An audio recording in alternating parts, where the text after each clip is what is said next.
Baik, Assalamualaikum warahmatullahi wabarakatuh.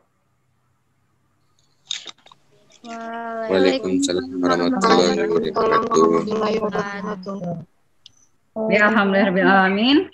Wassalatu wassalamu ala asyrafil anbiya'i wal mursalin wa ala alihi wa ashabihi ajmain. Asyhadu an la ilaha illallah wa asyhadu anna Muhammadar Rasulullah sallallahu alaihi wasallam, amma ba'd. Yang saya banggakan pada hari ini peserta mahasiswa kelas produk perbankan syariah. Selamat datang di kelas saya. Dalam satu semester ini insya Allah kita akan bertemu walaupun kita tidak bertatap muka di ruang kelas seperti biasa, tapi insya Allah kita akan tetap berkomitmen untuk menyelesaikan satu semester ini dengan sistem perkuliahan yang mungkin kita lakukan secara online atau secara daring. Bisa saja hari ini kita lakukan dengan cara Zoom meeting, di lain kesempatan bisa saja mungkin kita akan lakukan dengan cara Google Meeting atau dengan grup WA atau dengan Google Classroom dan lain-lain. Nanti kita akan sepakati bersama. Baik, puji syukur kehadiran Allah Subhanahu wa taala. Alhamdulillahirrahmanirrahim, pada hari ini kita perdana bertemu dalam ruang virtual ini. Salawat beserta salam kepada Nabi besar Muhammad sallallahu alaihi wasallam. Baik, semuanya apakah sehat? Sehat, Bu. Alhamdulillah sehat, Bu. Ya, di kampungnya masing-masing berarti ya? Iya, Bu. Ya, Bu. Oke. Karena kita memang sudah diinstruksikan oleh rektor berdasarkan surat edarannya bahwa untuk satu semester ini sistem perkuliahan masih dilakukan secara daring. Jadi kita upayakan semaksimal mungkin untuk menyelesaikan satu semester ini. Baik, sebelum kita masuk ke pembahasan pengantar perkuliahan, karena hari ini adalah materi tentang kontrak perkuliahan, terlebih dahulu saya ingin memperkenalkan diri. Perlu nggak perkenalan? Perlu ya? Perlu. Nah, tak kenal makanya tak sayang, begitu kata pepatah ya. Oke, kalau nama mungkin saudara sudah tahu, sudah lihat di portal, nama saya Yenti Afrida MAG.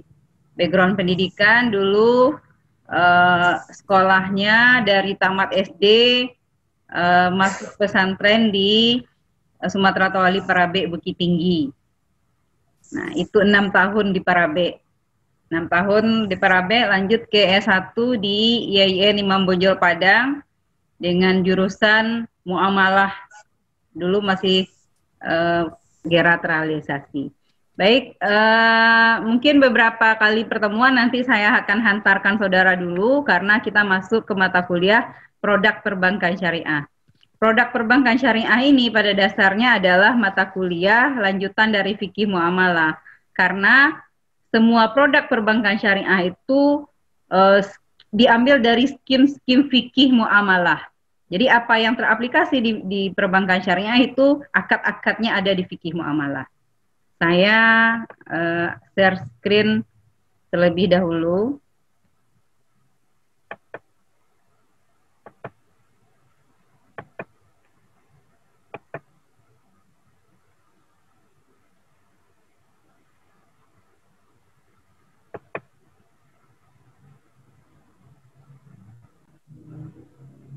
Sudah bisa lihat share saya?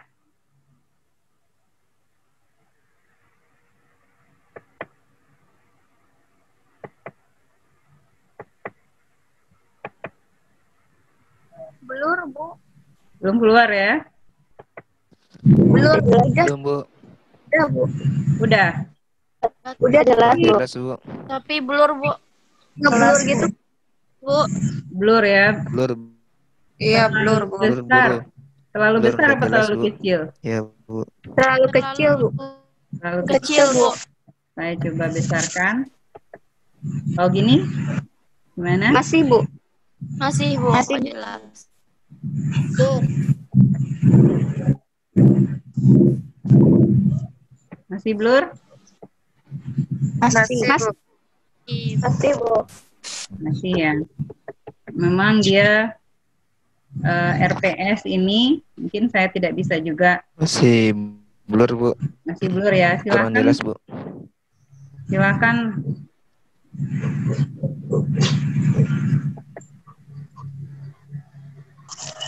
Gimana caranya ya? Biar tidak blur seperti ini.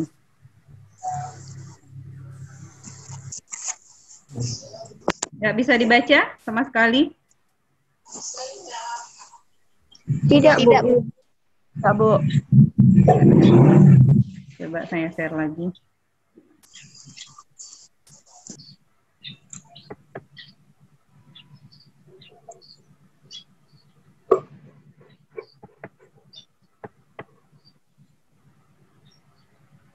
Mungkin silakan buka dari apa? Dari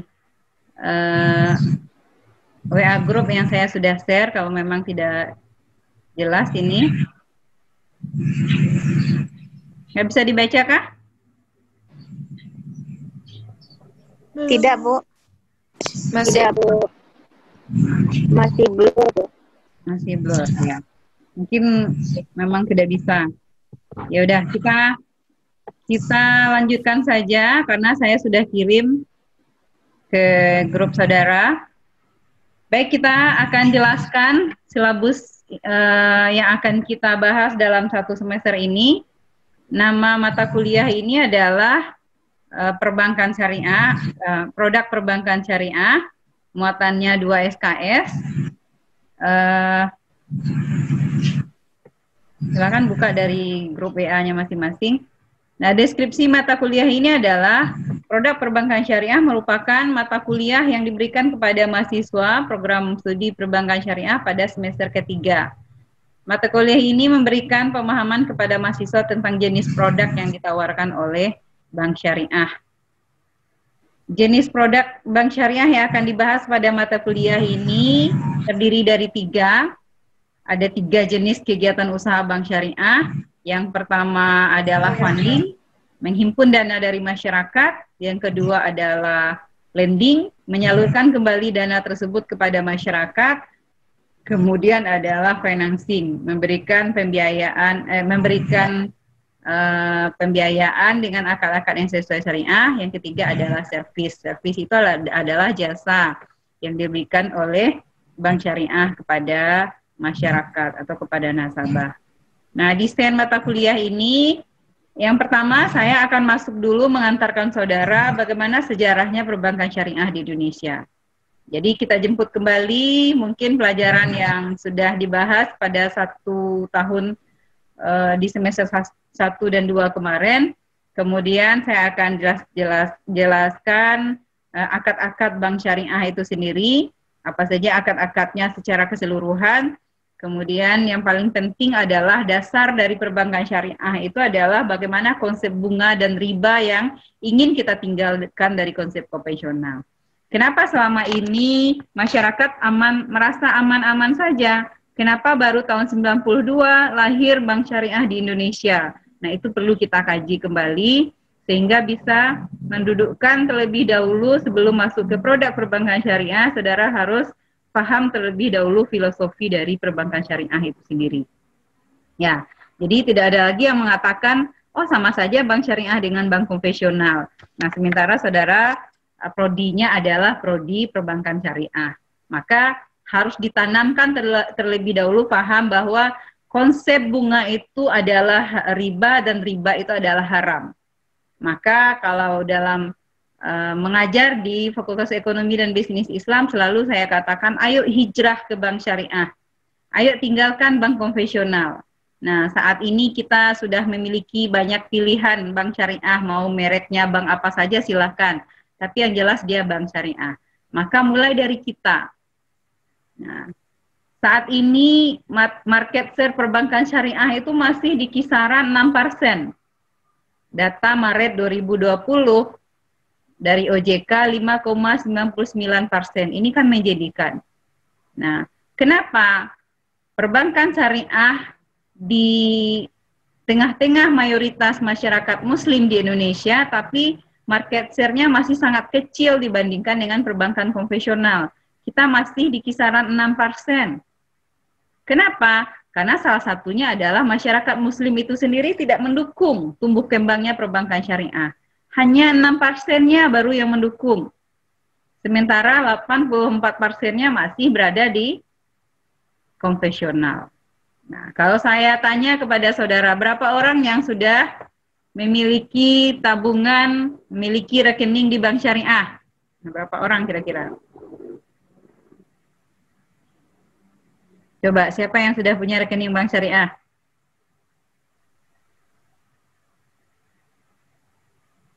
Belum ada? Belum, Bu. Belum, sama sekali belum? Padahal bayar SPP kita sudah di bank syariah ya. Bank Nagari. Bank Nagari sekarang baru proses untuk, kecuali Bank Nagari Syariah ya. Nah, kalau untuk Bank Nagari, mungkin yang selama ini yang saudara kenal, yang belum bank syariah, itu masih konvensional dan sekarang sedang proses untuk menjadi bank syariah. Jadi, 2021 nanti, karena dia sudah diputuskan konversi menjadi bank syariah seluruh Bank Nagari itu, 2021 nanti insya Allah semuanya sudah menjadi Bank Nagari Syariah. Kalau sekarang baru cabang syariahnya. Ya. Jadi kalau yang belum silahkan untuk buka rekening bank syariah, karena syarat kuliah dengan saya adalah harus memiliki rekening bank syariah. Dan saudara bayar SPP pun di bank syariah nanti. Dan beasiswa pun itu juga masuknya melalui rekening bank syariah. Ya. Jadi silakan mulai dari kita sendiri, lalu sosialisasikan ke keluarga kita, ajak keluarga untuk hijrah ke bank syariah, lalu rekan-rekan, teman-teman kita, saudara, keluarga, famili, masyarakat di sekitarnya, di kampungnya, maka disosialisasikan bahwa kita sudah punya bank syariah. Kita memiliki bank syariah yang berbeda dari bank konvensional. Kita ingin tinggalkan konsep riba yang ada di konvensional. Ya, baik. Itu yang akan kita bahas dalam satu semester ini. Yang akan masuk nanti ke produk perbankan syariah itu ada funding, ada financing, ada service. Ada 3 jenis kegiatan usaha bank syariah dengan akad-akadnya nanti. Capaian pembelajaran atau learning outcome dari mata kuliah ini adalah mahasiswa mampu menjawab pertanyaan esai dengan baik dan benar, serta menyusun sebuah makalah berupa karya ilmiah yang disusun secara kritis, rasional, dan sistematis. Nanti saudara akan diberi tugas pribadi dan diberi tugas kelompok, dan nanti saudara saya minta untuk membuat video terkait dengan produk-produk perbankan syariah ini. Berikutnya, kita akan bahas ini dalam satu semester.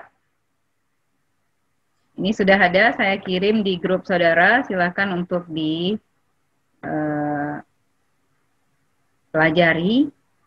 Nah, kita akan bahas ini dalam bentuk rencana pembelajaran semester, ada 16 kali pertemuan.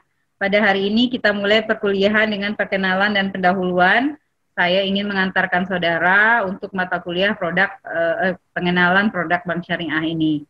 Nah, ini silabus yang akan kita bahas dalam satu semester ini. Minggu depan kita masuk kepada sejarah bank syariah di Indonesia. Nah, kenapa ada bank syariah di Indonesia? Bagaimana sejarah lahirnya bank syariah itu di Indonesia? Yang jelas bank syariah di Indonesia itu sudah ada semenjak tahun 92 dan sekarang sudah tahun 2000, berarti umurnya sudah 28 tahun. Nah, ini kan sudah sangat dewasa mestinya. Nah, dengan usia yang segitu, seharusnya perkembangan perbankan syariah itu lebih tinggi. Seperti di Malaysia itu perkembangan bank syariah hampir setara dengan perbankan konvensional, tapi di kita masih sangat rendah. Masih kisaran 6% yang saya jelaskan tadi. Nah, itu akan kita bahas sejarahnya, fungsi dan peran bank syariah Indonesia. Kemudian satu lagi prinsip-prinsip bank syariah. Nah, prinsip-prinsip ini penting sekali itu.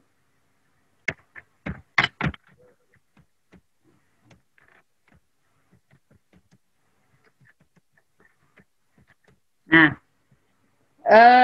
ini tugasnya minggu depan saudara sudah harus membuat tugas minimal 1 halaman berkaitan dengan sejarah perbankan syariah di Indonesia.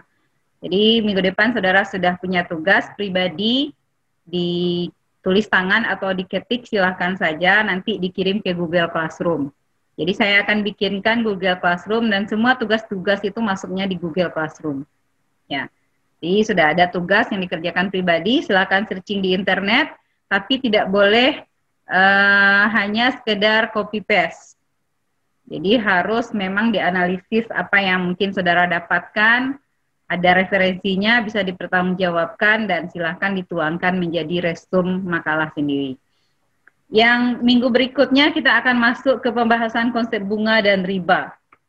Jadi kita akan tanamkan terlebih dahulu kenapa harus ada lembaga keuangan syariah di Indonesia. Kenapa selama ini sudah berjalan puluhan tahun orang masyarakat merasa tidak ada masalah dengan konsep ekonomi konvensional. Lalu kenapa tahun 70-an kemudian dilakukan konversi Islam, OKI, lalu muncullah gagasan, ide-ide untuk mendirikan lembaga keuangan syariah di Indonesia, dan itu baru terwujud pada tahun 92. Jadi cukup lama wacana ini, tapi terrealisasinya untuk perbankan syariah tahun 92. Nah, itu akan kita bahas di pertemuan yang ketiga, bunga, konsep riba, jenis-jenis riba, jenis transaksi yang dilarang dalam Islam. Kemudian minggu keempat kita akan bahas tentang akad-akad yang ada dalam bank syariah. Jadi akad apa saja dari semua produk yang ditawarkan oleh bank syariah, akad apa saja yang ada di bank syariah itu sendiri. Ini secara umum. Jadi kita akan hantarkan saudara secara umum ini akad-akad yang digunakan di semua produk perbankan syariah itu. Ini sebenarnya adalah kajian fikih muamalah, tapi karena saudara belum belajar fikih muamalah, maka kita akan singgung nanti akad-akad apa yang akan digunakannya nanti. Itu saya hantarkan saudara sampai ke pembahasan akad-akad yang ada di bank syariah itu. Maka pada minggu berikutnya, pada pembahasan yang kelima ini, saudara sudah harus membuat makalah per kelompok. Ini tugasnya adalah bikin makalah per kelompok bagi per poin ini sesuai dengan jumlah anggota kelompok yang ada. Jadi dibikinnya silakan bagi-bagi nanti dikumpulkan bersama dan dipresentasikan. Mulai dari produk penghimpunan dana dalam bentuk tabungan.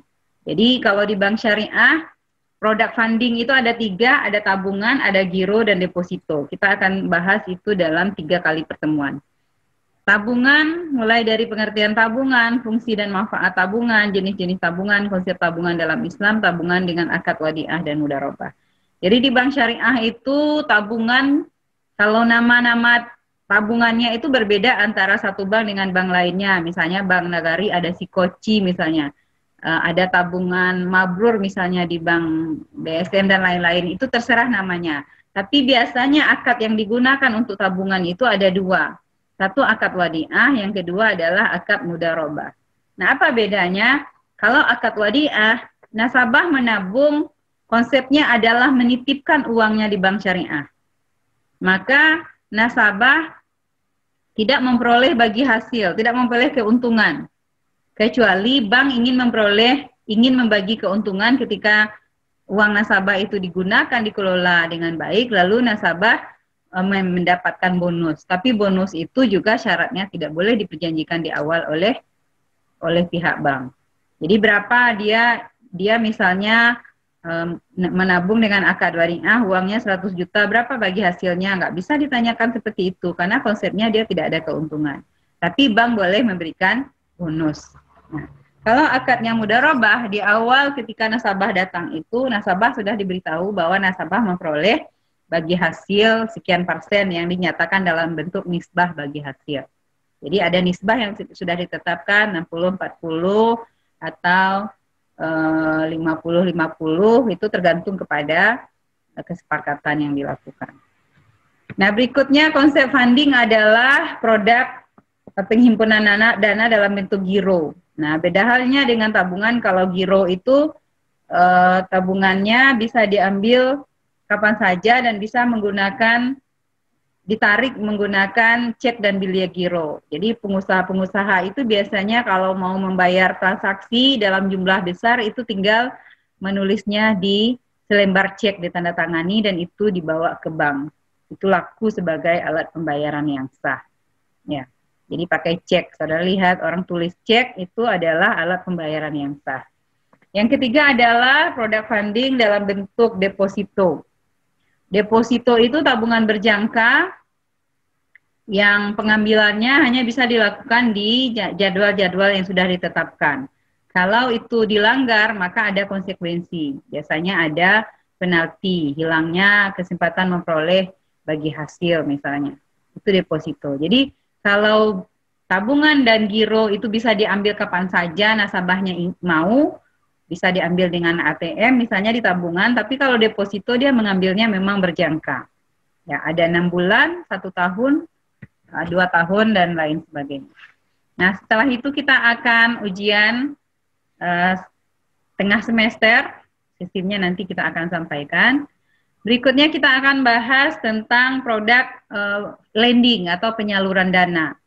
Dalam penyaluran dana ini juga banyak produk-produk yang dimiliki oleh Bank Syariah sesuai dengan fatwa DSN MUI. Jadi harus diketahui bahwa semua produk-produk yang ada di Bank Syariah itu harus ada fatwa DSN MUI-nya terlebih dahulu. Jadi kalau tidak ada fatwanya, sebuah produk tidak boleh teraplikasi di Bank Syariah. Produk penyaluran dana pertama menggunakan akad jual beli. Nah, akad jual beli ini teraplikasi di Bank Syariah dengan 3 konsep. Yang pertama adalah jual beli murabahah, yang kedua jual beli salam, yang ketiga adalah jual beli istisna. Nah, apa beda dari 3 akad ini? Itu yang akan dibahas oleh kelompok 9, poin 9 nanti. Jual beli murabahah adalah jual beli di mana harga pokok dan keuntungan itu dijelaskan kepada nasabah. Karena bank tidak memiliki toko atau barang-barang yang ingin dibeli atau ingin dipesan oleh nasabah, maka bank akan bekerja sama dengan pihak lain yang disebut dengan supplier. Misalnya ketika nasabah butuh untuk membeli mobil datang ke Bank Syariah, maka bank akan membelikan mobil itu ke supplier, ke showroom. Nah, dari harga showroom yang ditetapkan, bank akan bayar secara cash, kemudian mobil itu dijual kepada nasabah dalam bentuk pembiayaan murabahah. Nasabah akan membayarnya secara cicil per periode mungkin.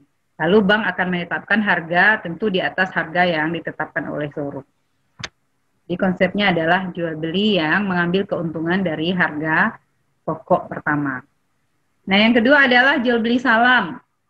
Jual beli salam itu jual beli pesanan. Kalau dalam fikih konsepnya adalah bayar barang ketika seseorang ingin membeli sesuatu yang belum ada pada waktu itu, lalu dia bayar dulu cash di awal, nanti barangnya datang kemudian, sesuai dengan kesepakatan waktu.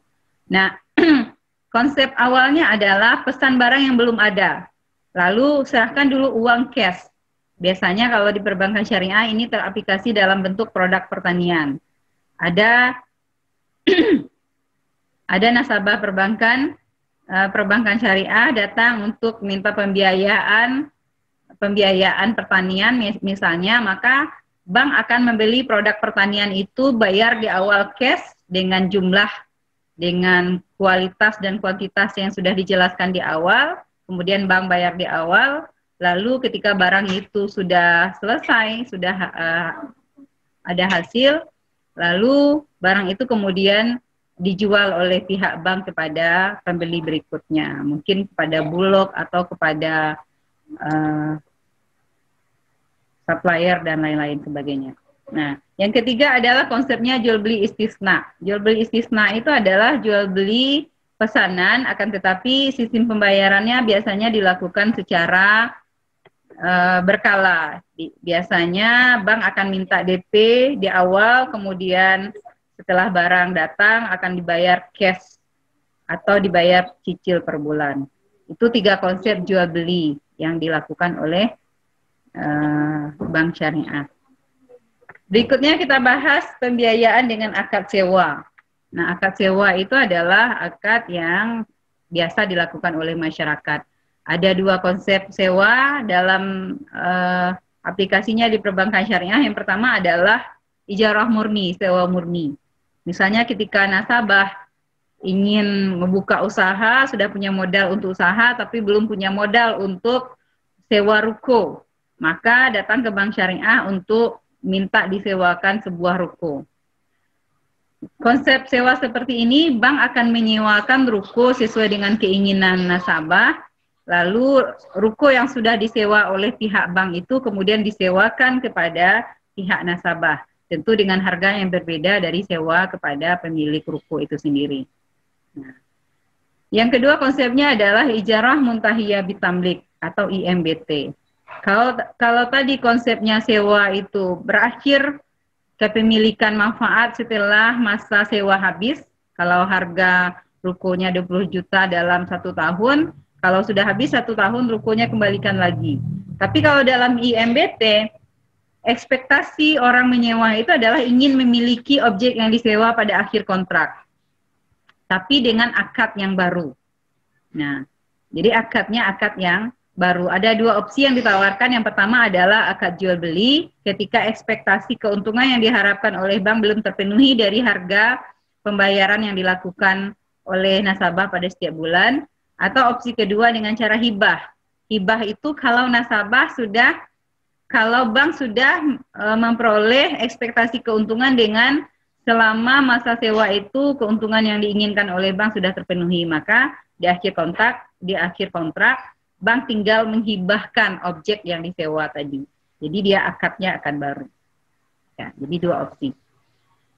Berikutnya kita akan bahas tentang pembiayaan dengan akad kerjasama. Nah, akad kerjasama dalam bank syariah itu juga sesuai dengan skim fikih muamalah, ada 2, ada mudharabah dan musyarakah. Mudharabah itu konsep kerjasama di mana modal sepenuhnya itu milik nasabah, milik bank, milik sahibul mal. Di bank syariah, maka modal itu 100% diberikan oleh bank syariah. Lalu usaha ini dikelola oleh nasabah, memperoleh keuntungan, dan keuntungan itu yang dibagi kepada nasabah, kepada pihak bank. Ya, mohon maaf, kepada pihak bank. Jadi konsepnya adalah berbagi keuntungan. Lalu kalau rugi gimana? Dalam konsep pembiayaan mudharabah, kalau rugi yang menanggung kerugian adalah sahibul mal. Nah, itu konsepnya. Tapi yang namanya bank tentu tidak mau rugi. Maka untuk pembiayaan mudharabah biasanya yang diberikan adalah pembiayaan kepada nasabah yang benar-benar keuntungannya itu sudah bisa diprediksi. Jadi nasabah benar-benar dianggap sudah mampu memiliki skill untuk mengelola usaha itu dan keuntungannya itu sudah bisa diharapkan, maka bank berani memberikan pembiayaan mudharabah. Ya. Kenapa? Karena dana yang dimiliki oleh bank adalah dana masyarakat, dana funding yang dihimpun dari masyarakat, dan keuntungannya juga harus dikembalikan lagi kepada nasabah. Baik, berikutnya yang kedua konsepnya adalah musyarakah. Musyarakah itu adalah konsep kerjasama bagi hasil di mana modal berasal dari 2 pihak. Modal itu dari nasabah sebahagian dan dari pihak bank sebagian. Jadi semacam suntikan dana dari pihak bank untuk mengembangkan usaha yang sudah dimulai oleh nasabah. Nah, konsep musyarakah dalam fikih adalah berbagi keuntungan dan berbagi kerugian. Jadi kalau usahanya untung, maka keuntungan dibagi berdua sesuai dengan porsi modalnya. Kalau usahanya rugi, maka kerugian juga dibagi berdua sesuai dengan porsi modalnya masing-masing. Itu konsepnya profit and loss sharing yang ada di bank syariah. Yang berikutnya adalah investasi syariah. Investasi syariah ini perlu juga kita bahas karena di bank syariah juga ada investasi dalam bentuk sukuk retail misalnya dan lain-lain. Nah, yang ketiga, yang berikutnya adalah jasa yang ditawarkan Bank Syariah. Ini produk yang ketiga dari Bank Syariah dalam bentuk servis. Tadi sudah dijelaskan ada 3, ada funding, ada lending, ada servis. Yang ketiga adalah servis atau jasa yang diberikan oleh Bank Syariah, dan atas jasa itu Bank Syariah memperoleh fee. Jadi kalau jasa, nasabah tidak memperoleh keuntungan dalam bentuk bagi hasil atau margin seperti dalam jual beli, tapi nasabah memberikan fee. Nah, jasa apa saja yang diberikan oleh Bank Syariah? Yang pertama adalah jasa bank yang dengan menggunakan akad kafalah. Nah, di mana saja produk ini teraplikasi? Nah, bisa dalam bentuk kartu kredit, dalam bentuk letter of credit, dari bentuk bank garansi nantinya. Ketika nasabah datang ke Bank Syariah untuk menjaminkan sebuah usaha, minta jaminan atas proyek yang sedang dilakukan oleh pemborong, maka bank memberikan garansi dalam bentuk kafalah dan bank memperoleh fee atas itu. Nah, itu kafalah. Yang kedua adalah hiwalah. Hiwalah itu pengalihan hutang. Ini biasanya teraplikasi dalam bentuk take over. Take over itu pengalihan hutang ketika ada nasabah yang ingin hijrah dari bank konvensional ke bank syariah, lalu hutangnya dialihkan dulu ke bank syariah akan bayar hutangnya, lalu nasabah ini akan dibawa menjadi nasabah bank syariah. Itu namanya hiwalah, pengalihan hutang. Yang ketiga adalah qard. Konsep qard adalah konsep akad hutang piutang, atau dalam bahasa sehari-hari pinjam meminjam uang, akan tetapi tidak boleh mengambil keuntungan. Dalam konsep fikih, pinjam meminjam uang kalau mengambil keuntungan itu tidak boleh. Nah, apa nama konsepnya dalam fikih itu? Pinjam uang tapi ada tambahan keuntungan. Apa namanya? Pinjam uang 500.000 nanti bayar 600.000. Apa namanya dalam fikih?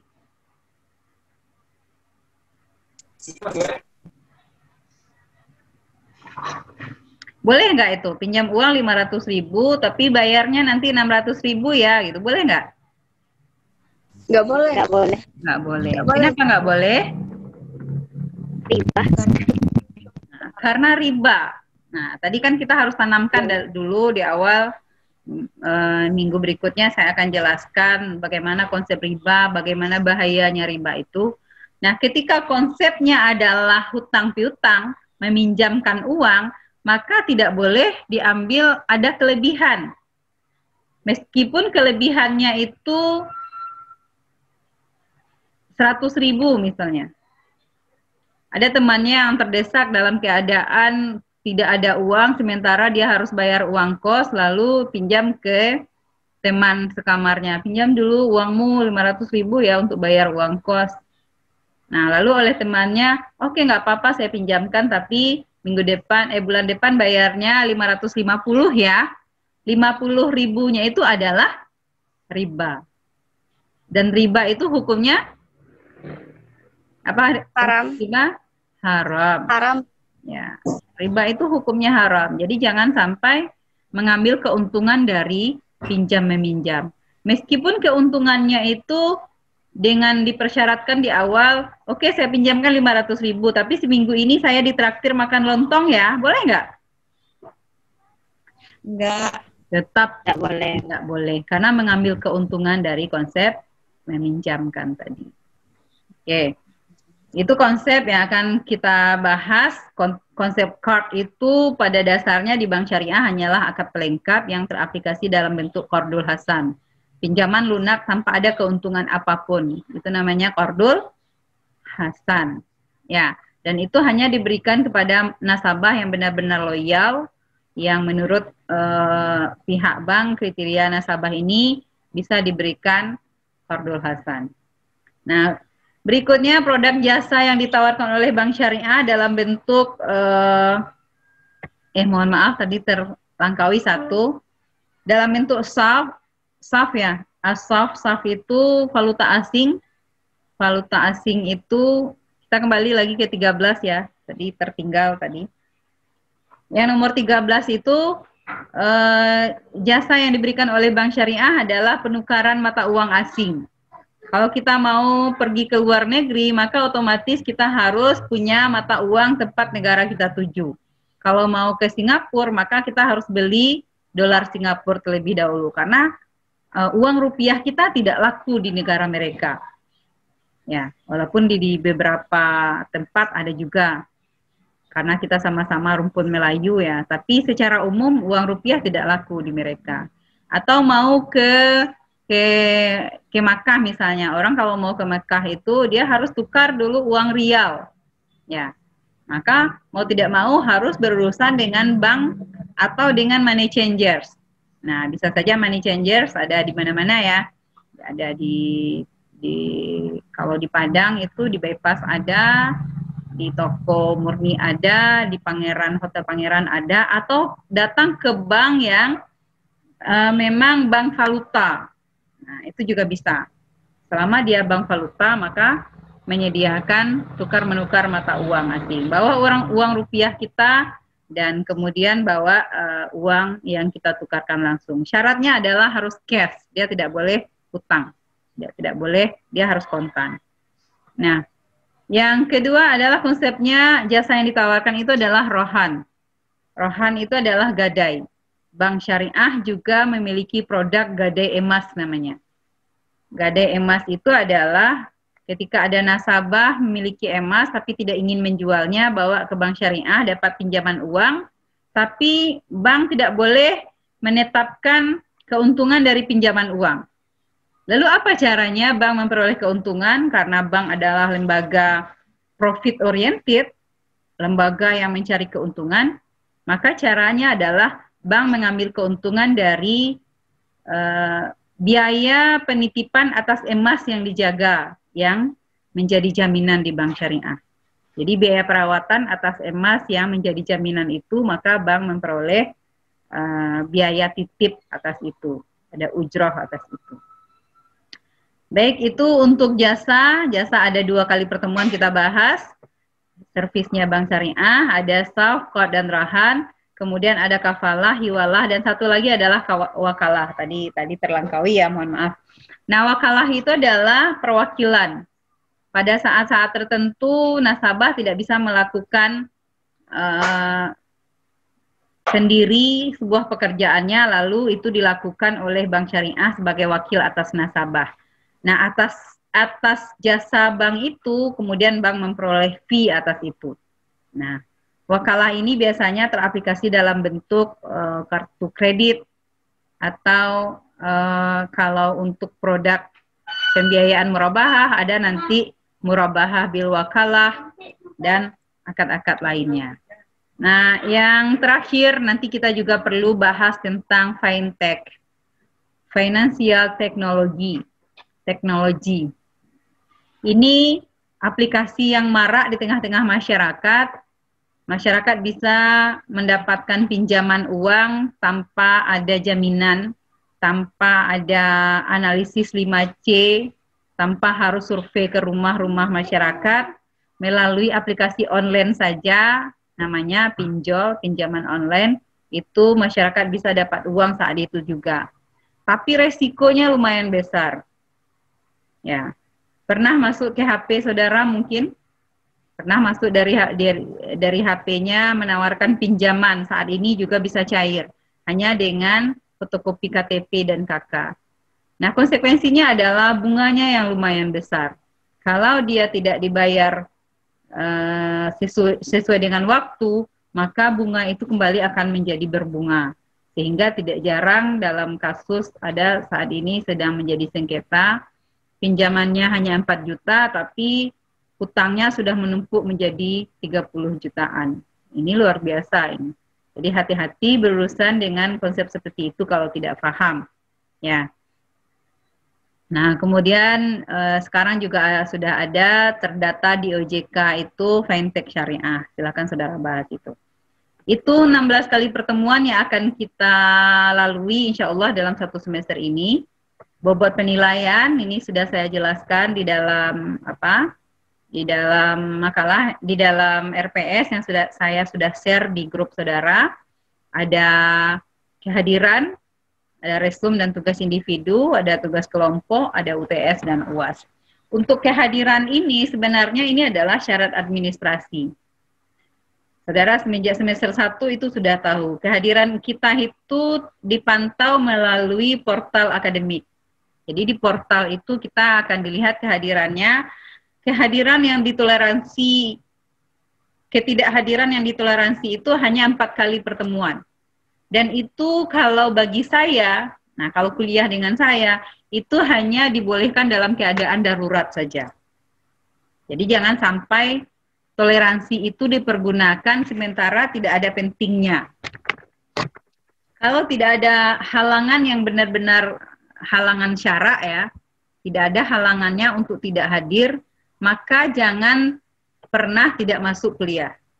Tapi kalau memang ada halangan syarak yang ketentuannya itu adalah memang darurat sekali, apa contohnya kalau darurat itu? Yang memaksa saudara memang tidak bisa hadir kuliah, apa contohnya? Sakit, Bu. Jaringan, Bu. Meninggal, Bu.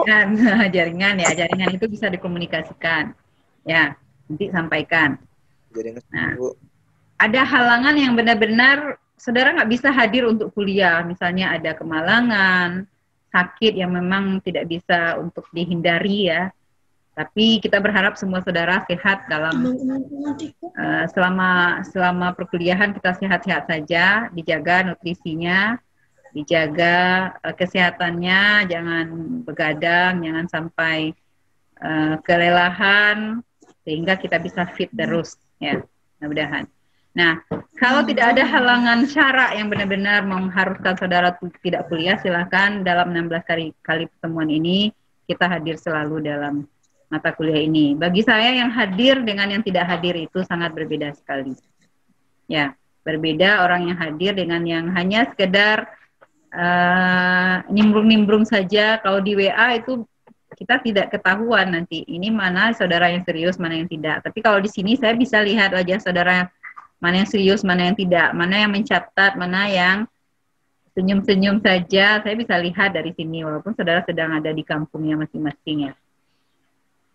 Baik, itu penilaian untuk 1 semester ini ada di grup, saya sudah share. Kemudian referensi, silakan referensinya banyak, saya sudah identifikasi buku-bukunya dalam sini. Tapi bagi saya kalau untuk mata kuliah ini minimal saudara punya 1 buku wajib. Kalau saya pakai lebih banyak buku Khatibul Umam ini, Perbankan Syariah, Dasar-Dasar dan Dinamika Perkembangannya di Indonesia. Semua silabus yang ada di atas ada di dalam buku ini semuanya. Jadi untuk saudara prodi Perbankan Syariah ini buku wajib ini semuanya sebenarnya buku yang penting saudara miliki. Tapi untuk mata kuliah ini minimal saya berharap saudara beli 1. Ini juga tidak sampai harganya 100.000. Enggak saja beli paket saudara kan dikurangi sedikit lah dari beli buku itu. Atau uang jajannya dikurangi, disisihkan untuk beli buku. Atau yang punya beasiswa alokasikan untuk beli buku. Baik, itu 1 semester pertemuan kita. Silahkan jika ada yang ingin ditanyakan terkait dengan sistem perkuliahan, penilaian, dan lain-lain. Silakan. Saya ingin tanya, Bu. Baik, silakan Sakia. Dalam pembuatan makalah atau referensi untuk resumnya minimal berapa buku, Bu? Tidak ada minimal sebenarnya. Yang ada itu harusnya bukunya sebanyak mungkin. Tapi karena saat ini kuliahnya sedang online, silahkan saudara memanfaatkan buku apa saja yang ada. Yang penting bisa dipertanggungjawabkan. Saya paling alergi dengan mahasiswa yang hanya sekedar copy paste tugas orang lain. Saudara silahkan saja searching, zaman sekarang semuanya di internet serba tersedia. Ambil dari buku-buku orang, dari jurnal-jurnal orang. Nanti saya akan share link perpustakaan. Saudara bisa berlangganan Pustaka Nasional. Atau kalau ada yang misalnya berada di Padang, silakan kampus PEBI juga terbuka untuk minjam buku pustaka. Tapi kalau tidak bisa, ya silakan manfaatkan buku-buku online. Nanti saya share nanti ke grup. Jadi silakan dari buku, dari jurnal-jurnal orang, atau dari mana saja yang bisa dipertanggungjawabkan. Oke, begitu Sakila. Baik, Bu. Makasih, Bu. Ada lagi pertanyaan? Silakan. Yang jelas untuk minggu depan saudara sudah punya tugas meresum minimal 1 halaman ya, sejarah perbankan syariah itu sendiri, dan itu dibikin pribadi.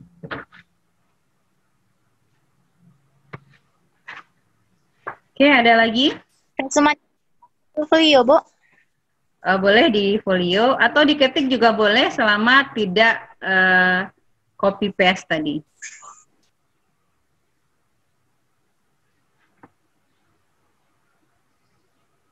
Oke, untuk pembagian kelompok, karena pada pertemuan sesuai yang saya sampaikan tadi ada tugas kelompok pada silabus yang kelima itu, mungkin pembagiannya silakan didistribusikan oleh Kosma.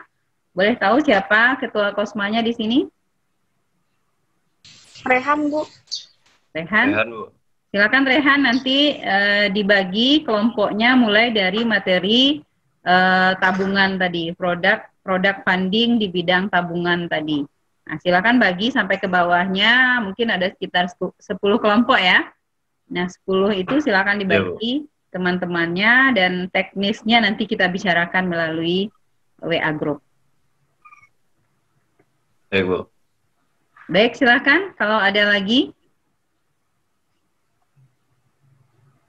Kalau tidak ada, kita akhiri perkuliahan ini dengan mengucapkan alhamdulillahirabbil alamin. Terima kasih atas kebersamaan kita hari ini. Mudah-mudahan kita semuanya sehat. Mudah-mudahan bisa menjalani perkuliahan ini dengan baik. Kita tutup. Billahi taufiq wal hidayah. Assalamualaikum warahmatullahi wabarakatuh. Waalaikumsalam. Waalaikumsalam warahmatullahi wabarakatuh.